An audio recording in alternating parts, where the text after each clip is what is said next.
Apa jadinya bila seorang ibu rumah tangga berubah menjadi seorang psikopat? Kim Sun-ja adalah seorang wanita pembunuh berantai pertama yang cukup terkenal di Korea Selatan. Kim Sun-ja juga menjadi salah satu orang terakhir di Korea Selatan yang menerima hukuman mati sebelum negara itu menganut abolisionis de facto selama kepresidenan Kim Dae-jung. Wanita yang berprofesi sebagai ibu rumah tangga ini menjadi salah satu penjahat paling terkenal di negeri ginseng itu, dikenal pula sebagai pembunuh berdarah dingin yang menghabisi nyawa korbannya tanpa menyentuh. Bagaimana bisa? Lahir pada 1939, Kim Sun-ja menjalani kehidupan biasa sebagai seorang istri dan ibu dari 3 anak. Suaminya, yang menjadi satu-satunya tulang punggung keluarga, bekerja sebagai seorang pelukis dengan pendapatan yang pas-pasan. Menurut beberapa orang yang mengenal Kim Sun-ja, awal dari kejahatannya adalah ketika dia mulai kecanduan judi dan suka mengunjungi kabaret. Apa itu kabaret? Dikutip dari Wikipedia, kabaret adalah sebuah pertunjukan atau pementasan seni yang berasal dari dunia barat di mana biasanya ada hiburan berupa musik, komedi dan seringkali sandiwara atau tari-tarian. Kembali ke kisah Kim Sun-ja, karena tidak bisa membendung keinginannya yang besar dan rasa kecanduan dengan realitas kehidupan yang pas-pasan, membuat Kim Sun-ja serakah serta gelap mata. Membunuh 5 orang termasuk keluarganya sendiri. Antara tahun 1986 hingga 1988, Kim Sun-ja diketahui membunuh 5 orang di tempat umum. Aksi Kim Sun-ja tidak terungkap hingga 1 bulan setelah ia membunuh korban kelima. Dari kelima korban, 2 korban merupakan teman Kim Sun-ja, sedangkan 3 korban lainnya memiliki hubungan keluarga, yang salah satunya adalah ayahnya sendiri. Korban pertama adalah temannya yang bernama Kim Gye-hwan. Pada tanggal 31 Oktober tahun 1986, Kim Gye-hwan dan Kim Sun-ja menuju tempat pemandian umum wanita. Di ruang ganti wanita, Sun-ja memberikan minuman kesehatan pada Gye-hwan. Tak lama, perut temannya itu merasa kram dan dia sulit bernafas. Setelah pingsan, Kim Gye-hwan dilarikan ke rumah sakit, dan tak lama dinyatakan meninggal. Pada saat itu, proses otopsi adalah hal yang tabu di tengah masyarakat Korea. Mereka percaya otopsi adalah bentuk pembunuhan orang mati sekali lagi. Jadi, kasus kematian Gye-hwan ditutup. Walaupun polisi mendapati perhiasannya hilang tetapi tidak menemukan bukti yang memberatkan tersangka.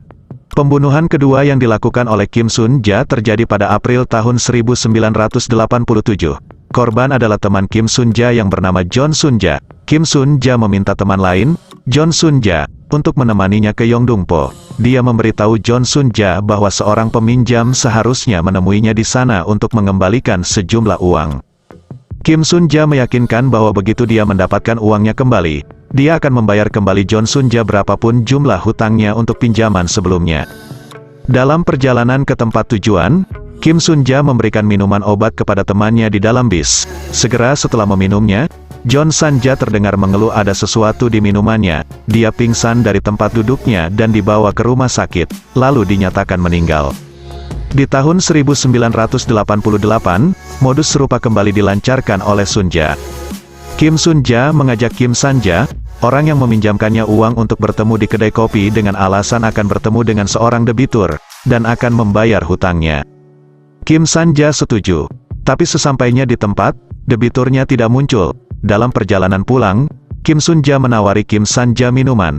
Namun, hanya diteguk sedikit, dan kemudian membuat San-ja muntah. Kim Sun-ja menyarankan agar dia meminumnya lagi dengan dalih agar merasa lebih baik tetapi temannya curiga dan memutuskan untuk pulang sendirian. Segera setelah itu, Kim Sun-ja mengunjungi rumahnya untuk menanyakan kondisinya dan bahkan melunasi hutangnya. Jadi, Kim Sun-ja tidak dicurigai meracuninya. Pada tanggal 27 Maret tahun 1988, Kim Sun-ja menemani ayahnya yang berusia 73 tahun dalam perjalanan bis antar kota setelah mengunjungi beberapa kerabat. Di bis, Sun-ja memberikan ayahnya minuman yang langsung membuatnya pingsan. Ketika dibawa ke rumah sakit, dokter tidak dapat menyelamatkan sang ayah. Sun-ja pun langsung meminta untuk mengkremasi ayahnya segera dan tidak ada penyelidikan apapun. Korban keempat Kim Sun-ja merupakan adik perempuannya sendiri, saat sedang menunggu di terminal bis Hwayangdong. Seperti kebanyakan korban sebelumnya, Kim Sun-ja juga berutang uang kepada si adik. Dengan modus yang masih sama, Kim Sun-ja memberikan minuman yang membuat sang adik langsung pingsan di dalam bis.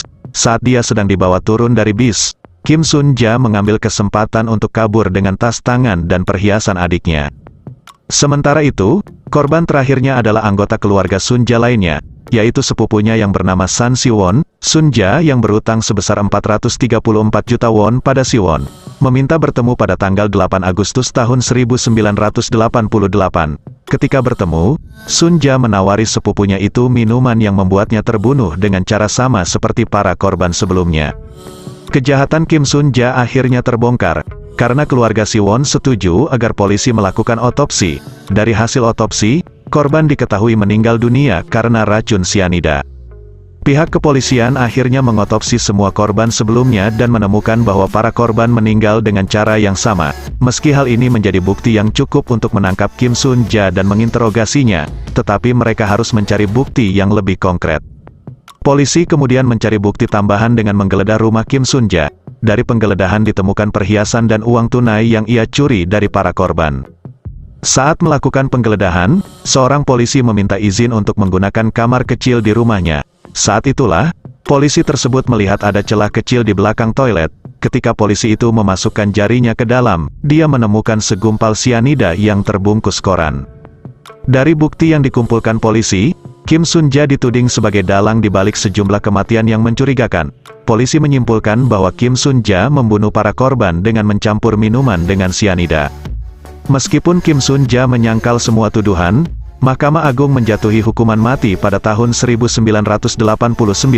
Dia kemudian dieksekusi di penjara Daejeon pada Oktober tahun 1997. Kim Sunja adalah salah satu dari 23 penjahat kekerasan yang dieksekusi pada hari itu di seluruh Korea, sebagai bagian dari eksekusi terakhir yang dilakukan di negara tersebut. Bagaimana menurut kalian mengenai kasus kali ini? Jika dibandingkan dengan kasus John Yoon Jung yang sempat viral di Korea, hukuman apa yang pantas diterimanya? Sedangkan hukuman mati sudah tidak lagi diterapkan? Tuliskan pendapat kalian di kolom komentar. Sekian video kali ini, jangan lupa untuk like dan subscribe. Terima kasih dan sampai jumpa di video selanjutnya.